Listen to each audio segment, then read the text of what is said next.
What is going on, everybody? So here at Tanknicians, one of the main questions I get asked is, when am I going to be able to do the more difficult corals, the SPS, the difficult encrusting LPS corals? You know, a lot of people like the sticks, they like the acros, they like the monoporas, and a lot of people want to get those in their tank right away because I love the colors on them. And they always ask me, you know, I know they're difficult, I know they're hard, but how long do I have to wait? That's a pretty hard question for me to answer because there's a lot of factors that are involved in it. And it's not as simple as like, here's this time frame. It's really tank dependent, unique to your tank's health.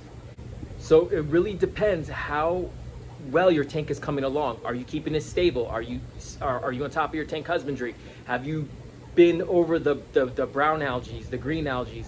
How do your rocks look? Are they mature? Are you have a healthy population of copepods?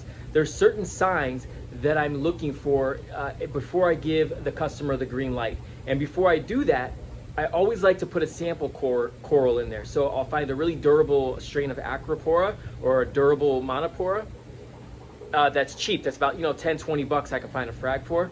And I like to put that in somebody's tank as a tester to see, because I don't want them going out and buying a $400, $500 piece of an acro and it dying in their tank. I want to make sure that the tank is ready for it. As far as SPS and the more difficult encrusting corals, if your tank, if you do everything right from day one, I usually say about 10 to 12 months, you'll probably be able to get your first SPS coral in there. I know that's not a lot of time frame people like to hear, but it's probably the reality of it. Your tank needs that much time to mature and to get established. Sure, there's people that have done it a lot quicker, but there's a reason for that, and a lot of that reason is they've introduced a lot of bacteria to their tank. They've inoculated the tank with a lot of copepods, different strains of bacteria. They rush and they get a lot of corals from a supplier, and so that adds bacteria into the tank and helps stabilize or mature the tank a little bit quicker. But a lot of times that doesn't last. If your tank isn't ready for those bacteria and copepods and things like that, there can be an imbalance. So your corals might look good for a little bit, but then your tank can crash and you can lose everything. So generally, the rule of thumb is probably about a year before you can start really doing the more difficult corals, and that's only with a year of stability, is what I'd like to see. So we're gonna head today to a customer's house that we have just started to introduce SPS corals.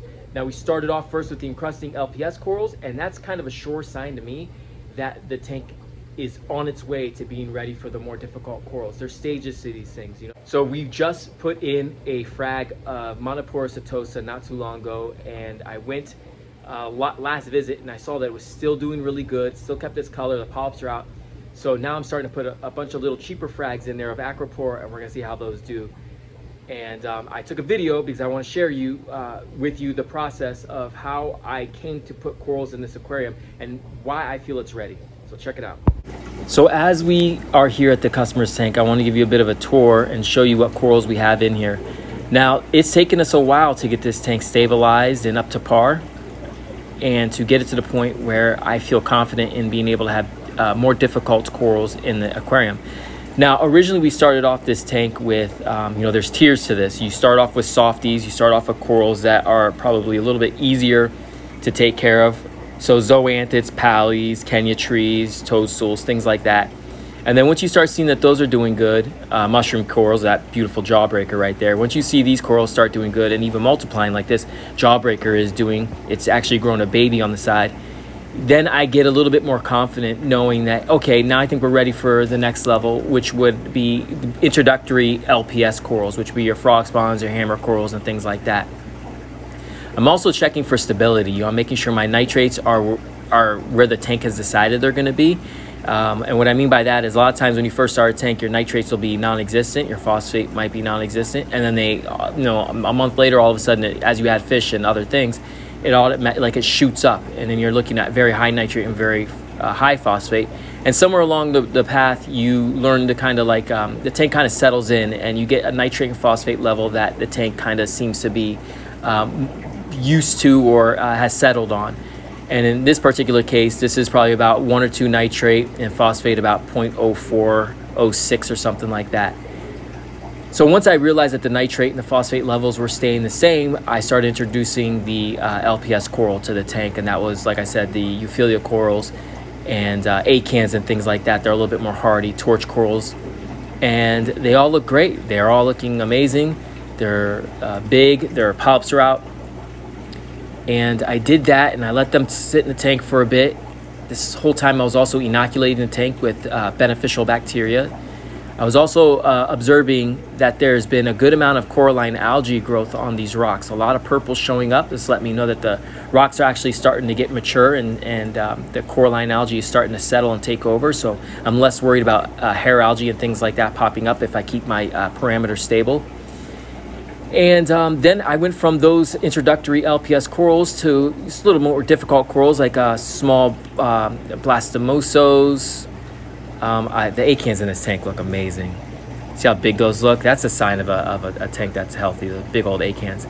And once I decided on, once we got past those introductory LPS corals, then we went ahead and jumped to more of the encrusting LPS corals. So maybe you're looking at some favias. I think favias are a great introductory encrusting coral. So once you get, if you can hold acans, you should definitely be able to eventually be able to have favias in your aquarium. So that's what I did. I put a couple frags of favia in here. They started looking really good. They were starting to grow. The polyps were out, and I was really happy about that. And that let me know that we are definitely on our way. As long as I kept the parameters in this aquarium stable, I knew eventually in a couple of months we were going to be able to put some SPS testers in here. Look at this, another beautiful jawbreaker. This thing has actually grown like 2 babies within the past like a month or so. They were super small, and then they gotten much bigger. It's a really expensive coral too. Each of those mushrooms are like over $100. But you can see this hammer coral is looking great. So all these signs of how the corals are doing and keeping the reef stable and the coralline algae growth and everything else is signs to me that you feel these aren't stressed. That's signs to me that it's ready for favias. So I got the favias in here. The favias started looking really good. Polyps are out. Let that chill in the tank for about 2 months, and then I started thinking about, okay, now it's time to put SPS in this aquarium.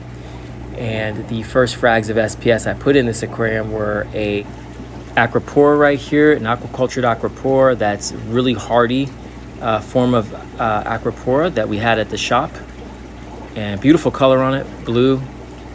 And then we put a little Monospora setosa in there. Like I said, that's got great color on it still looking healthy. And then another very small frag of acropora. These are all tester corals to see if the tank can handle SPS corals, which I have a good feeling that they can. So I'm hoping to just go very slow. I'm keeping an eye on every single coral that we put in here. I'm loving the coralline algae growth on the rocks. I'm loving the way the corals in the aquarium are looking. Now my job at this point is just to keep everything stable and to keep the tank happy. And you know, there's plenty of room for more SPS down the road. If these do well, I'll probably give it about 6 weeks, and then we can think about maybe putting in a more expensive piece of acropora or a bigger colony of acropora that's of course been quarantined. Now what we're dealing with here is some diatoms in the stand. That lets me know that the sand bed is still not well established. It's on its way, but still probably needs a little bit more to it to mature it up a bit. And that's why I kind of inoculated the tank with a little bit more bacteria today and some copepods just to kind of reestablish the tank. But all in all, I'm loving how the aquarium is coming along. Definitely, I think we have less than 10 fish in this tank, and I want to add more. Also today I added these unbelievably beautiful acans. I just wanted to share that with you guys real quick. I love the color on these things, and this whole little area right here is going to be the acan garden for the tank. So it's a peninsula style tank. Right when you walk in the door, you're going to see these nice colonies of acans, like that Iron Man acan right there, which is, oh my god.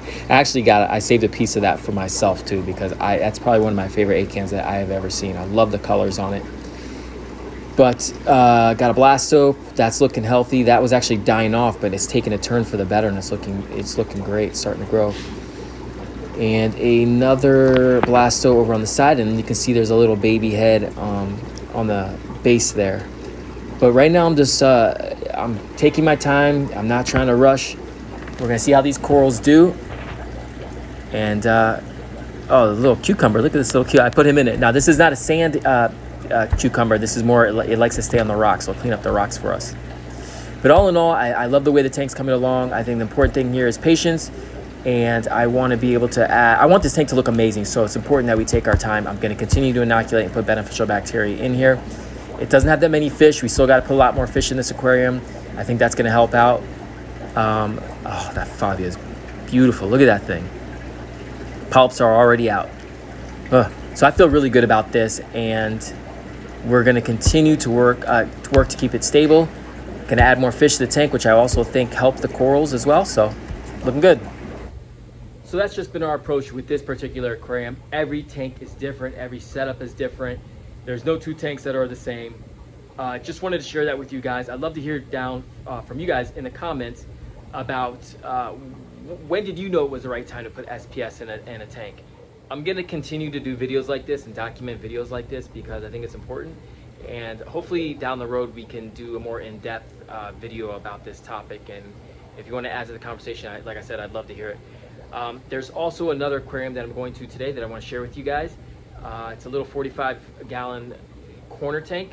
It's really cool, and we're gonna go and it's got old school corals in there, you know, like the pallies and the, you know, like all the leathers and stuff like that, all the old school stuff. And it's kind of dull looking. He wants to kind of switch it up, make it look a little bit newer and brighter. So we're gonna do that today, and we're gonna do that by removing some pallies, moving some stuff around. So come along for the ride and check that out as well. All right, so here's this corner look tank, 45-gallon aquarium that we've been servicing for a long time, and we've been kind of running out of room in this tank to put corals. And because not all corals are created equal, we decided to go ahead and right where this area was, these mojanos, or sorry, these pallies right here were there. And so what I did was I broke off some of those pallies. I took them out of the tank completely, and then I moved these up top here for now. And then I got a rock from the shop, a little carob sea arch, and I was able to put a more desirable coral, a little magician. I believe that magician zoa there. And then I got, I just put them in so they're closed, but rastas, zoas. And then we added an acan. So we were able to move a bunch of pallies that were right in this area, clean it up a bit, open up this area with a nice arched shape rock, and then added 3 corals. And when these reds grow, they're gonna look a lot nicer than just that kind of brown color. And then when those rastas grow, it's gonna look a lot nicer. So you can have a lot more color in this section, but also opening it up. Now we have these bright orange corals right here, these zoas. Now, the ones right here used to claim this whole area, but we cut those way back and we put those in, and now those are taken off, and you can just see that it's a better balance. There's more color because these kind of blend in. There's some green there, but they kind of blend in. With this bright orange there, it gives way more color to the aquarium, especially when this star polyp is out. The tank really looks alive when the polyps are out in the toe, so the tank really looks a lot more alive. So it desperately needed color, so I'm glad that we did it. And I'm still going to clean up a little bit more in this aquarium and try to find where we can add more color to the tank and more corals. Eventually, the customer would like to put a monopore in here. Oh, look at that, that's a blue sponge, that's so cool. So we're going to do that down the road too, and I probably ended up taking this completely out once that rock flower is gone. Hopefully it moves next time I'm here. But probably end up taking this out. That's what I'd like to do, put another rock there and put maybe some monopore there. So that's the plan with this tank right now. But it's a good sized aquarium, you know, a tank that's 45 gallons. It's really easy to fill it up and to make it look like it's got a lot of life in it. And we got our little clownfish over here in the corner that are chilling next to the anemone. Love that. And you got the Banggai cardinal and a chorus wrasse hanging out over there too. So could use some more fish in here. But right now I'm really happy with the way the tank's coming along. You really do go from like these old school types of corals like the Paligrandis and the old school pallies and stuff to kind of switching up to newer style corals like the magicians, the rastas, you know, the different more modern looking brighter corals, the acans and stuff like that. So we're slowly gonna transition to that. So I'm really excited because there's still some more changes that are gonna be done to this tank, and that's gonna be really, really dope. And I think in the future, this little tank is gonna be, it's gonna look really, really good. Still a lot of work needs to be done, but again, when you have a tank that's been up this long, you have to do things little by little. You don't wanna do anything that's going to shock the system too much. And just by putting that new rock in there, that rock is dry rock, that's not seeded yet. So we might see a little bit of an algae bloom, some cyanobacteria, some diatoms on there. So let's let that do its thing. And once that's settled and everything gets settled in, then we'll go ahead and we'll address up there and put a new rock up there. But for right now, we're gonna take this slow because we don't wanna mess up the tank and throw it off by any means.